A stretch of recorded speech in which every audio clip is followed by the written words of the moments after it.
오늘은 2019년도 첫 주일 예배입니다. 정말 첫 주일 예배를 이렇게 하나님 앞에 나와 예배할 수 있게 인도하신 하나님께 감사와 찬양을 올려드립니다. 올 한 해 늘 이렇게 예배제를 사모하는 우리 다음의 식구들이 되기를 소원합니다. 2019년도 새해가 밝았는데요. 여러분 올해 새해 첫 여러분 입에서 나온 마디가 무엇이었습니까? 올해의 첫 마디. 여러분 올해를 맞이하면서 올해 제일 처음 내 입에서 나온 말은 무엇입니까? 올해의 첫 마디.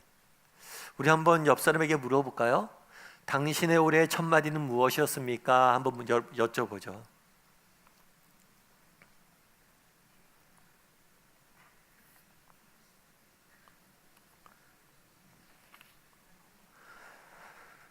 예, 새해 첫 마디. 목사님 기억도 안 나는데요.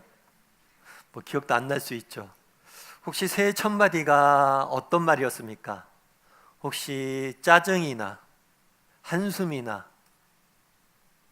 아니면 또 다른 말들은 아니었습니까? 오늘 본문에 보면 3절에 이렇게 되어 있어요. 찬송하리로다 라고 시작합니다. 오늘 편지는 바울이라는 사람이 고린도 교회에 쓴 편지예요. 그런데 1장의 1절과 2절은 인사말이에요. 나 바울이 너희에게 편지한다 라고 인사를 하고 곧바로 처음 나온 단어가 뭐예요? 찬송하리로다. 그러니까 바울의 첫 마디는 뭐였냐면 찬송이에요. 정말 우리가 하루를 시작하면서 첫 마디가 한숨이나 짜증이 아니라 감사와 찬송이라면 그 사람은 얼마나 행복할까요? 정말 새해를 여는 첫 마디가, 여러분 입에서 나온 마디가 감사와 찬양이라면 그것만큼 행복한 사람은 없을 겁니다. 그렇다면 바울은 왜 첫 마디가 찬송이었을까요? 그는 어떻게 첫 마디를 찬송으로 시작할 수 있을까요? 저는 오늘 여러분과 함께 바울이 왜 찬송하리로다 라고 외쳤는지에 대해 좀 살펴보길 원합니다. 그래서 우리도 올 1년을 정말 찬송과 감사로 한 해를 살 수 있는 그런 한 해가 되기를 소원합니다. 그래서 왜 바울이 찬송할 수 있었는지에 대해서 살펴보고 우리도 바울이 누렸던 이런 행복들을 누릴 수 있는 시간이 되었으면 좋겠습니다. 첫 번째로 바울이 이렇게 찬송할 수 있었던 이유는 뭐냐면 위로 때문이에요. 위로. 우리 3절과 4절 말씀을 다시 한번 읽어보았으면 좋겠습니다. 같이 읽겠습니다. 찬송하리로다. 그는 우리 주 예수 그리스도의 하나님이시요 자비의 아버지시요 모든 위로의 하나님이시며 우리의 모든 환난 중에서 우리를 위로하사. 바울이 찬송하리로다 라고 외쳤어요. 그 바울이 찬송하리로다 외친 이유가 있어요. 이유는 한 가지예요. 그것은 뭐냐면 하나님 때문이에요. 그런데 이 하나님에 대해서 어떻게 소개하고 있냐면 예수 그리스도의 하나님이시다. 그리고 자비의 아버지시다. 그리고 뭐라고 얘기하냐면 모든 위로의 하나님이시며 우리의 모든 환난 중에서 우리를 위로하사. 왜 찬송하라고 외쳤을까요? 바울이 찬송하라고 외친 이유는 하나님 때문입니다. 특별히 어떤 하나님 때문입니까? 위로의 하나님 때문에. 우리를 위로하시는 하나님 때문에 우리 찬송할 수 있어 라고 이야기하는 거예요. 오늘 편지에 앞서 말씀드렸던 것처럼 바울이라는 사람이 고린도 교회에 보낸 편지예요. 이 고린도라는 교회는 고린도라는 도시에 있었던 교회예요. 이 고린도라는 도시는 지금으로 이야기하면 그리스의 남부 지방에 있는 섬의 하나의 도시예요. 그런데 이 고린도는 굉장히 그 당시에는 굉장히 큰 상업 도시였습니다. 화려한 도시예요. 그래서 이 도시는 굉장히 큰 상업 도시고 부와 문물이 넘쳐나는 도시였어요. 그런데 이 고린도 교회에 복음이 전해지면서 예수님을 믿는 사람들이 있었습니다. 그런데 그 당시 고린도 교회는 예수님을 믿는 사람들은 대부분 서민이었어요. 빛이 강할수록 그림자가 짙다고 정말 화려한 도시일수록 그곳에 사는 사람들은, 서민들은 더 깊은 어두움과 상대적인 박탈감에 살아가는 경우들이 많았습니다. 따라서 고린도 교회의 상당수는 어려운 형편 중에 있었어요. 뿐만 아니라 예수님 믿은 다음에 이들은 예수님 믿고 나서 이들의 형편이 더 좋아진 게 아니라 그 당시에 예수님을 믿는다는 것은 굉장히 많은 어려움들을 경험할 수밖에 없었어요. 그래서 믿음으로 인해서 많은 사람들의 조롱과 왕따와 때로는 핍박과 어려움들을 경험할 수밖에 없었어요. 그냥도 살기 힘든데 예수를 믿고 나서 더 힘들게 된 거죠. 그들에게 위로하기 위해서 이 편지를 쓴 거예요. 그런데 고린도 교회 교인들에게 이야기하는 거죠. 고린도 교회 성도들아, 우리가 기뻐하자, 우리가 찬송하자. 왜요? 우리에게 누가 있기 때문에? 위로의 하나님이 있기 때문에. 특별히 오늘 본문에 보면 위로의 하나님이 이시며 우리의 모든 환난 중에서 우리를 위로하사 이렇게 되어 있어요. 이 환난이라는 단어는 고난이라는 단어와 조금 같은 의미이지만 뉘앙스가 차이가 있습니다. 고난과 환난 모두 어려움을 경험하는 거예요. 그런데 환난은 예상치 못했다는 의미가 좀 더 강해요. 그러니까 예기치 못했던, 내가 미처 생각하지 못했던 어려움이 당했을 때 그거는 환난이라고 표현을 해요. 사실 어려움 중에서 예상하지 못한 어려움이 가장 큽니다. 사실 예상한 어려움은 준비도 할 수 있고 마음의 준비도 할 수 있고 뭔가 준비할 수 있어서 괜찮아요. 그런데 정말 예상하지 못했을 때 뭐 자녀가 아픈다거나 가정 내 어려운 우환이 생겼다거나 이러면 정말 그것이 환난이고 어려움이에요. 그런데 바울이 뭐라고 얘기냐면 우리가 이 땅을 살다 보면 정말 많은 환난을 경험하지만 사실 우리도 그렇죠. 2019년 새해가 밝았습니다. 올 한 해 우리 가운데 좋은 일들이 많이 생길 거예요. 하지만 우리가 예상하지 못했던 어려움들도 우리는 경험할 수밖에 없습니다. 왜냐하면 살아봐서 알잖아요. 늘 인생이란 그래요. 그런데 그런 환난들이 많을 텐데 그런 환난 중에도 우리가 염려할 것이 없고 우리가 찬송할 수 있다는 거예요. 왜요? 위로의 하나님이 계시기 때문에. 환난 중에 우리를 위로하실 하나님이 우리를 위로하실 것이기 때문이란 거예요. 특별히 오늘 본문에 보면 이렇게 되어 있죠. 모든 위로의 하나님이시며 우리의 모든 환난 중에서.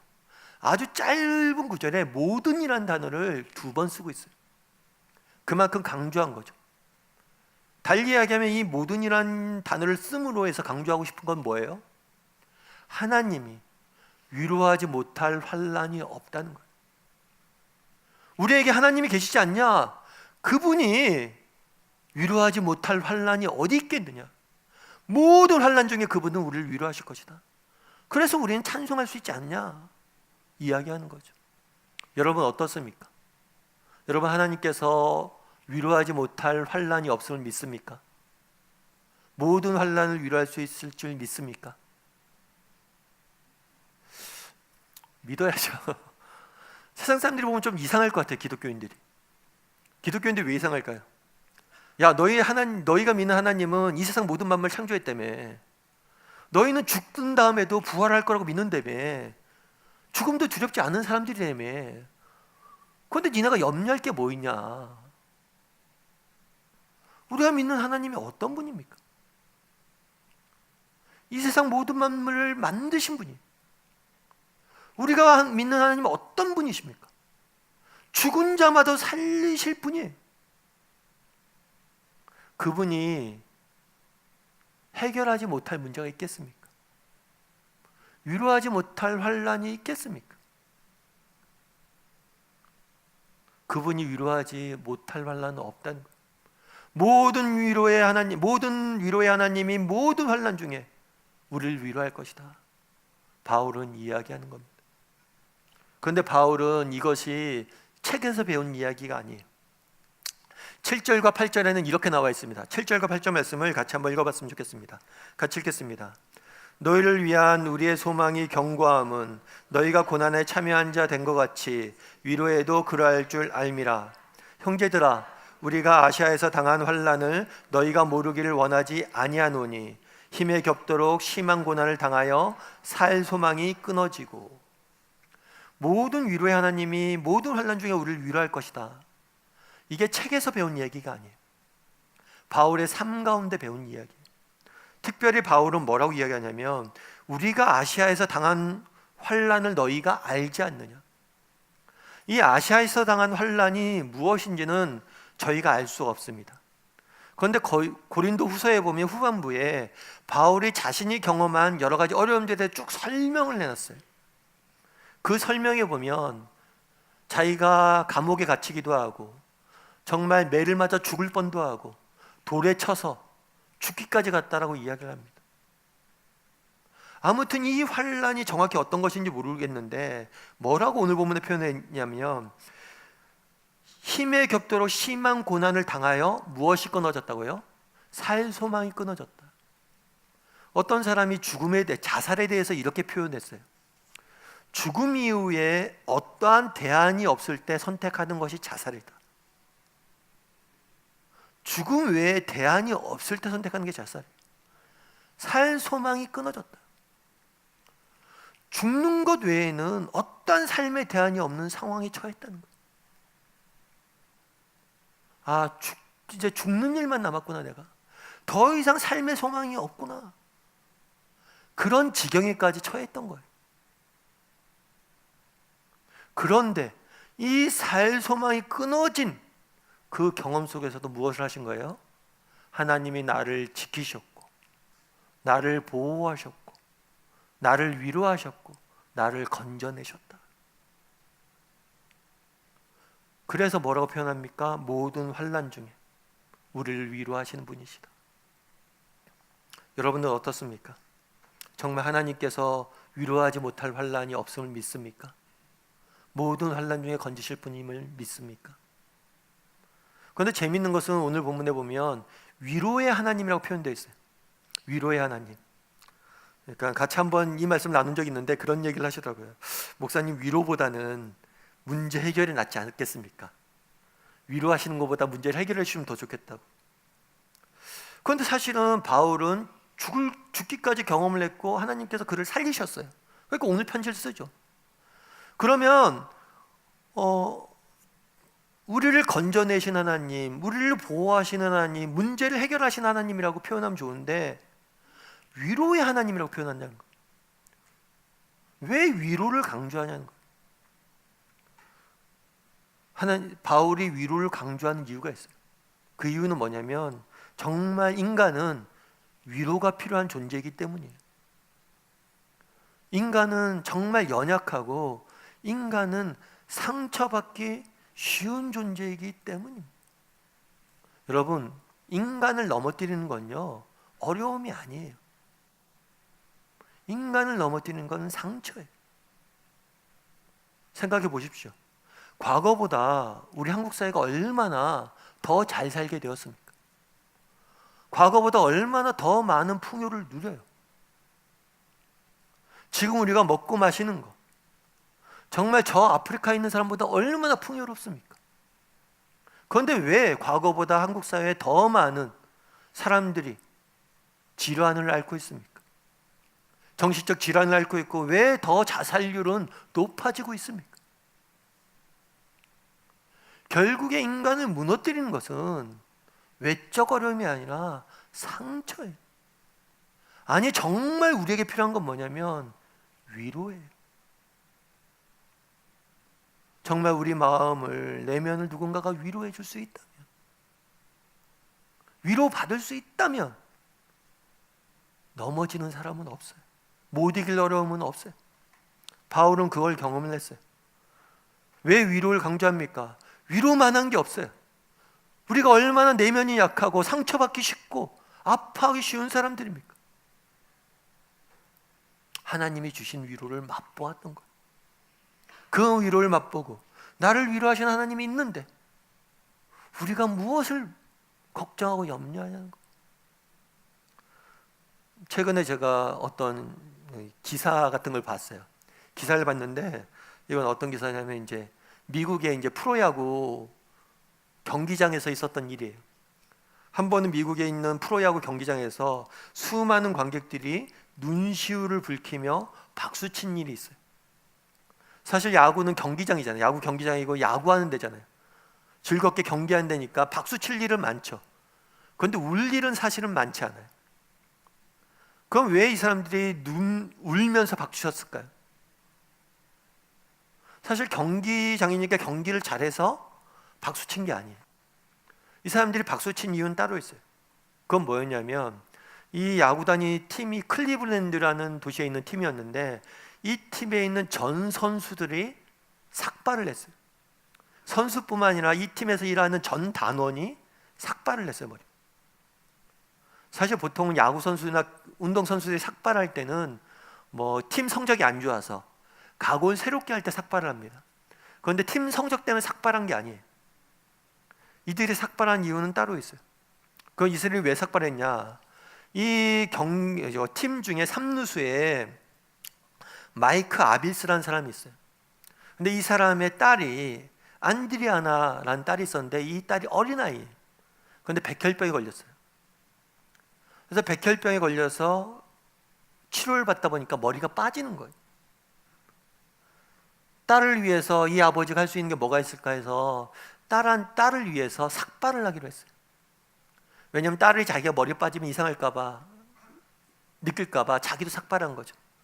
이 딸아이가 아빠의 삭발한 모습을 보고 아빠 멋있어 이렇게 얘기했다고 그러더라고요.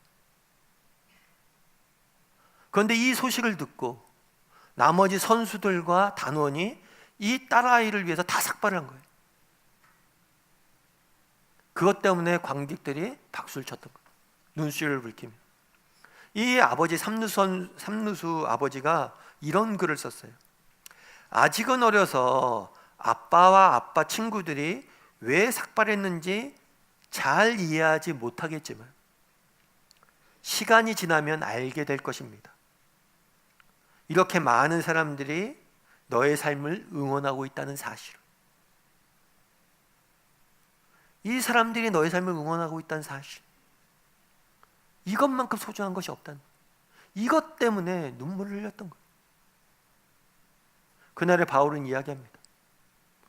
정말 우리에겐 위로의 하나님이 있지 않냐? 정말 우리의 삶을 응원하시는, 어떤 형편 중에서 우리를 찾아와 주시고 위로하시는 그분이 계시지 않냐? 그런데 우리가 찬송하지 못할 이유가 어디 있느냐? 바라기는 우리 다음의 식구들이 정말 위로의 하나님을 바라볼 수 있었으면 좋겠습니다. 2019년 새해 우리는 많은 일들을 경험할 겁니다.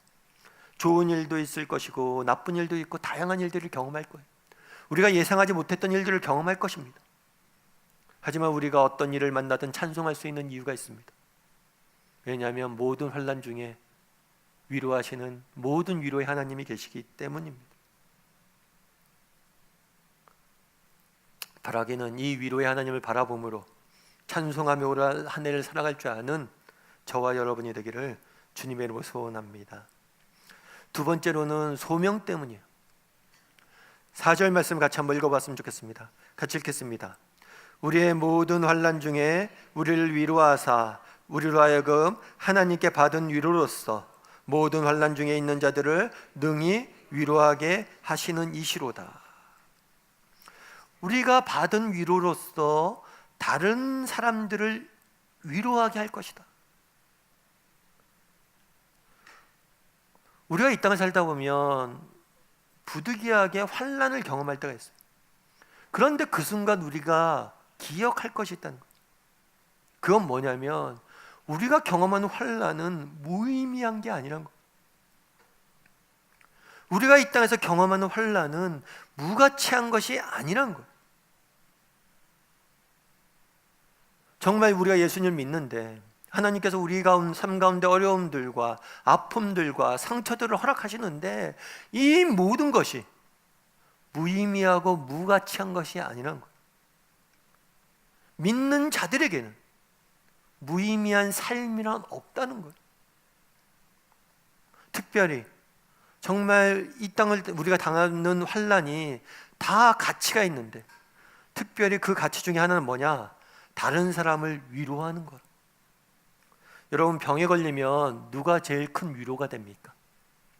병에 걸린 사람에게 가장 필요한 사람은 누굴까요? 병에 걸린 사람에게 가장 필요한 사람은 의사일 거예요. 왜냐하면 의사만이 그 사람의 병을 진단하고 치료법을 제공해 줄 수 있기 때문이에요. 그런데 의사만큼 아니면 의사보다 더 우리에게 위로가 되는 사람들이 있죠. 누가 위로가 됩니까? 나와 같은 병을 앓고 있는 사람. 그래서 우리가 병실에 가면 침대에 누워 있으면 의사 선생님은 정말 하루 종일 해도 10분, 20분 와서 우리를 만나죠. 그런데 내 옆에 늘 병상에 같은 병을 앓고 누워 있는 사람들, 그 사람들과 이야기를 하다 보면 병에 대해서 더 많이 배웁니다. 의사 선생님한테 차마 못 물어봤던 이야기까지 다 들려줘요. 그 사람들을 통해서 위로받죠. 그러다가 내 옆에 앉아있던 병실에 누워있던 환자 한 명이 주섬주섬 짐을 쌉니다.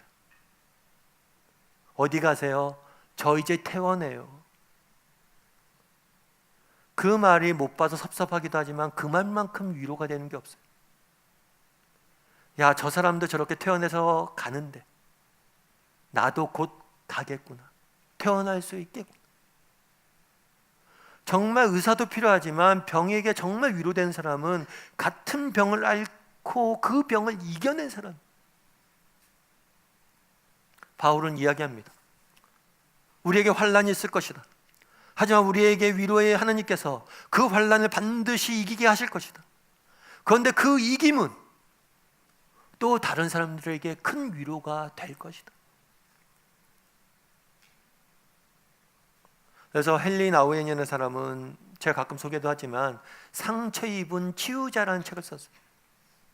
정말 치유의 능력은 어디서 나오냐면 상처에서 나온다. 우리가 똑같은 아픔을 경험하고 그걸 이겨낸 사람, 그 사람만이 진정한 치유자가 된다는 것. 사실 오늘날 우리 사회의 가장 큰 문제점 중에 하나는 뭐냐면 실패를 너무 두려워한다는 거예요. 특별히 요즘 젊은이들이, 청소년들이 너무 실패를 두려워해요. 그래서 한 번 실패하면 뭐라고 생각하냐면 루저, 내 인생은 패배자라고 생각을 해요. 실패는 패배와 동의어가 절대 아닙니다. 그런데 우리 사회는 너무 사람들을 온실에서 키웠어요. 그래서 너무 실패를 두려워하게 만들었어요. 어쩌면 가장 큰 문제는 실패가 아니라 실패에 대한 두려움이. 왜냐하면 정말 실패란 것 자체가 정말 무의미하지가 않아요. 사람이 넘어져 봐야지 일어서는 법들을 배워요. 일어서는 법을 배울 수 있는 순간은 넘어지지 않으면 결코 배울 수 없습니다. 여러분, 빌 게이츠를 아실 거예요. 마이크로소프트로 회사를 세워서 지금 세계에서 알아주는 부와 명예성을 얻은 사람이죠. 그런데 빌 게이츠가 사람을 뽑을 때 갖고 있는 원칙이 하나 있어요. 그건 뭐냐면 실패를 경험한 사람에게는 가산점을 줘요. 실패를 경험했던 사람들은 플러스 알파예요. 왜요? 이 사람은 실패를 통해서 더 귀한 것을 배웠다고 생각하기 때문이에요. 그런데 사실은 빌 게이츠도 본인이 그렇게 할 수 있었던 게 뭐냐면 본인 자체가 그렇기 때문이에요. 빌 게이츠 아버지는 변호사였어요. 최적의 조건 속에서 빌 게이츠를 키웠습니다. 그런데 빌 게이츠는 완전히 문제였어요. 얼마나 말을 안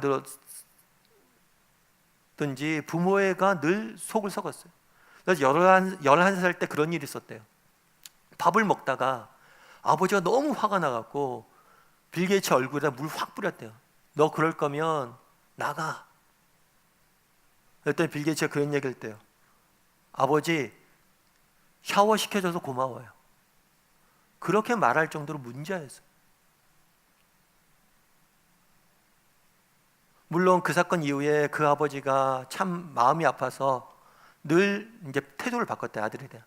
그래서 아들에게 그 다음부터는 어떤 일이 있어도 아들아, 널 믿는다라고 이야기해 줬다고 그래요. 그게 굉장히 큰 힘이 됐다.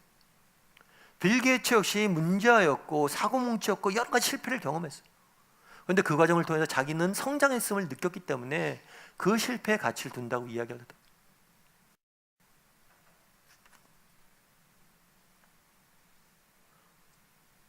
이 땅을 살다 보면 정말 우리가 정말 다음 세대에 가르쳐야 될 게 정말 실패를 두려워하는 법들을 잊게 만들어요. 바울은 이야기합니다. 우리가 환난이 있을 것이다. 하지만 우리가 경험하는 이 어려움과 환난은 한 가지도 무의미한 일이 없다. 우리는 환난이 있겠지만 하나님이 반드시 우리를 이기게 하실 것이고, 우리의 이김은 또 다른 사람에게 큰 위로가 될 것이다. 그래서 이것들을 위해서 우리에게 허락하신 것이다. 그런 믿음이기 때문에 그는 뭐라고 이야기하는 겁니까? 환난 중에도 하나님을 찬송하자는 것. 2019년 새해가 밝았습니다. 올해 우리에겐 여러 가지 일들이 있을 겁니다. 그런데 한 가지 분명한 것은, 정말 올 한 해 우리의 삶 가운데 있었던 모든 일들은, 무의미한 일들은 없을 겁니다. 정말 하나님께서 우리 인생을 더욱더 아름답게 빚기 위해서 때로는 어려움도 허락하실 것이고, 때로는 우리에게 좋은 일들도 허락하실 겁니다. 그러한 믿음을 가지고, 정말 어려움이 있지만 이것이 우리에게 소명이 될 것이고 나를 더욱더 아름답게 빚을 것이라는 믿음을 가지고 정말 하나님을 찬송하며 살아갈 줄 아는 우리 다음의 식구들이 되기를 주님의 이름으로 소원합니다. 마지막으로 세 번째는 단련이에요. 우리 9절과 10절 말씀을 한번 같이 읽어봤으면 좋겠습니다. 같이 읽겠습니다. 우리는 우리 자신이 사형 선고를 받은 줄 알았으니 이는 우리로 자기를 의지하지 말고 오직 죽은 자를 다시 살리시는 하나님만 의지하게 하심이라. 그가 이같이 큰 사망에서 우리를 건지셨고 또 건지실 것이며 이후에도 건지시기를 그에게 바라노라. 바울이 아까 얘기했던 것처럼 아시아에서 큰 환난을 당했어요. 그래서 이제 우리가 죽는구나, 사형 선고를 받았구나, 이제 죽는 일밖에 없구나 라고 생각을 했는데, 그것으로부터 하나님 우리를 건지셨다는 거예요. 날 구원하셨다는 거예요. 그런데 그 당시에 정말 죽음밖에 없구나, 이제 진짜 죽는구나 라는 그 경험을 통해서 자기가 배운 게 있어요. 그건 뭐냐면, 우리로 누구를 의지하게 하셨다고요? 자기를 의지하지 않고 죽은 자를 다시 살리시는 하나님만 의지하게 하셨다. 달리 이야기하면 그 어려움 속에서 하나님을 의지하는 법을 배웠다는 거예요.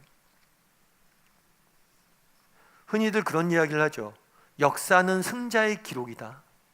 역사는 강자의 기록이다. 뭐 그럴 수 있습니다. 세상 역사는 승자의 관점에서 승자의 이야기를, 승자를 위해서 쓰여졌을지 몰라요. 강자를 위해서 쓰여졌을지 몰라요. 그런데 기독교 역사는 전혀 달라요. 기독교 역사는 늘 약자의 역사였어요. 기독교가 보급되는 곳에는 늘 약한 사람들, 그 사회에서 소외된 사람들, 그 사회에서 중심으로부터 멀었던 사람들이 제일 먼저 기독교를 받아들여요. 그리고 그들이 기독교 신앙을 받아들이고 그들이 강한 자가 되어서 세상을 변화시켜 나갑니다. 초창기에 일본과 한국이 기독교가 비슷한 시기에 보급이 됐어요. 그런데 일본은 지식인들 중심으로 기독교가 들어갔어요. 그런데 한국은 정말 못 배운 서민들을 중심으로 기독교가 보급이 됐어요.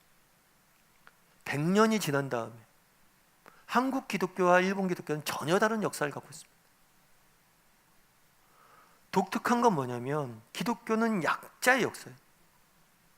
그런데 이 약자가 복음을 받아들이고 점점 사회에 변화시키고 강한 사람이 돼요. 세상 사람들. 그런데 이상하게 기독교는 강자의 역사가 되면 쇠퇴하고 사라져요. 왜 그럴까요? 그건 인간이 이상한 습성 때문에 그래요. 어떤 습성이냐? 인간이 좀 더 풍요로워지고 인간이 좀 더 뭔가 넉넉해지고 그러면 누굴 의지해요?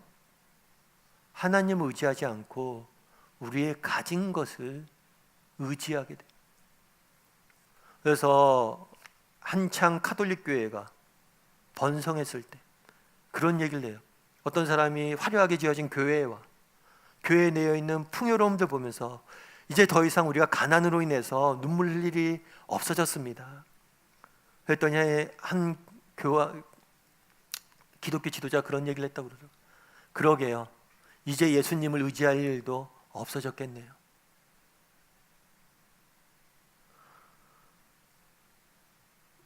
세상이 보기에 약하냐 강하냐는 중요한 게 아니에요.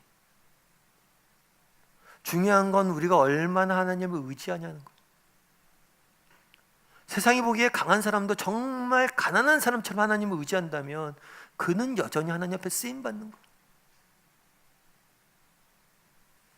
그날의 이 환난을 통해서 무엇을 배웠다고 얘기합니까? 하나님을 의지하는 법들을 배웠다고. 바라기는 우리 다음의 식구들도 바울처럼 고백하는 사람들이 되었으면 좋겠습니다. 올 한 해 여러 가지 일들이 있을 겁니다. 좋은 일이 있습니까? 그럼 정말 하나님에게 감사하는 사람이 되십시오. 정말 나쁜 일이 있습니까? 그것을 가지고 더 하나님 앞에 나가 기도하는 사람이 되십시오. 정말 어떤 일이 있든가 하나님 앞에 더 가까이 가려는 사람들이 되십시오. 그랬을 때 하나님께서 우리의 삶을 통해서 일을 하실 거예요. 그런 의미에서 진정한 강자가 되십시오. 하나님 손에 붙잡혀 있는 사람이 되십시오. 하나님만을 의지하는 사람이 되십시오. 또 한 가지 오늘 본문에 보면 11절에 이렇게 되어 있어요. 11절 말씀 같이 한번 읽어봤으면 좋겠습니다. 같이 읽겠습니다. 너희도 우리를 위하여 간구함으로 도우라. 이는 우리가 많은 사람의 기도로 얻은 은사로 말미암아 많은 사람이 우리를 위하여 감사하게 하려 함이라. 하나님께서 주시는 강함의 원천은 어디냐면 공동체예요. 기독교는 철저히 공동체적입니다. 바울이 왜 찬송할 수 있습니까? 왜 찬송할 수 있습니까? 나와 함께 기도하는 기도의 동역자들이 있기 때문. 바라기는 우리 다음의 식구들도 정말 올 한 해 정말 서로를 위해서 많이 기도했으면 좋겠습니다. 그래서 가정에서 또 교회 다락방에서 교회 공동체에서 서로가 서로를 위해서 기도할 수 있는 사람들이 되었으면 좋겠습니다. 이 기도하는 사람이 내 옆에 있을 때 우리는 언제든지 찬송할 이유가 있는 겁니다. 그날의 바울은 찬송하리로다 외칩니다. 왜 찬송하리라고 외쳤습니까? 위로의 하나님이 계시기 때문입니다. 왜 바울은 찬송하리라고 외쳤습니까? 우리가 경험하는 모든 일들이 무가치한 일들이 없기 때문입니다. 바울이 그날에 왜 찬송하리라고 외쳤습니까? 나와 나를 위해서 함께 기도하는 사람들이기 때문이었습니다. 바라기는 우리가 서로에게 서로를 위해서 기도할 줄 아는, 서로를 위해서 기도할 수 있는 사람이 되었으면 좋겠습니다. 그래서 서로가 서로에게 하나님의 위로를 전하는 그런 사람들이 되기를 주님의 이름으로 소원합니다.